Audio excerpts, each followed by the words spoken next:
বাংলাদেশ এখন completely election ফেজে আছে, এটা নিয়ে সংশয়ের কোনো অবকাশ নেই। সরকারের দায়িত্ব সঠিকভাবেই পালন করার চেষ্টা করছে। সরকার যেখান থেকে যেভাবে পরামর্শ পাচ্ছে সেগুলিও শোনার চেষ্টা করছে, বোঝার চেষ্টা করছে, আমলে নিচ্ছে। সুতরাং নির্বাচনের যেই স্বাভাবিক গতি প্রকৃতি, স্বাভাবিক প্রস্তুতির বিষয় নির্বাচন কমিশনের এন্ড থেকে এবং সরকারের এন্ড থেকে তা খুব ভালোভাবেই নেওয়া হচ্ছে। 3 নভেম্বর বিকেল বেলায় বা দুপুরের পর বিএনপি তার প্রার্থী ঘোষণা করেছে। আপনি খেয়াল করেন, পুরো দেশ নির্বাচনের মধ্যে ঢুকে পড়েছে।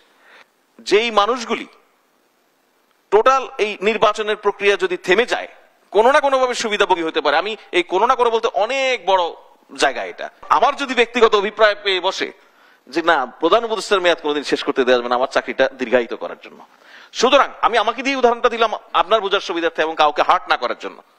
তো নানান জনের নানান অভিপ্রায় থাকতে পারে যে এই সরকার আরো কিছুদিন থাকলে দেখি কোনোভাবে সুবিধা নেওয়া যায় কিনা, বা এই সরকার আরো কিছুদিন থাকুক দেখি টোটাল প্রক্রিয়াটাকে বিতর্কিত করা যায় কিনা, পলিটিক্যাল পার্টিগুলিকে এদের ঐক্যটা আরো ফাটল ধরানো যায় কিনা, এর মধ্যে কাউকে কাউকে রেলিভেন্ট করে তোলা যায় কিনা। মানুষ ভোটের জন্য উন্মুখ হয়ে আছে।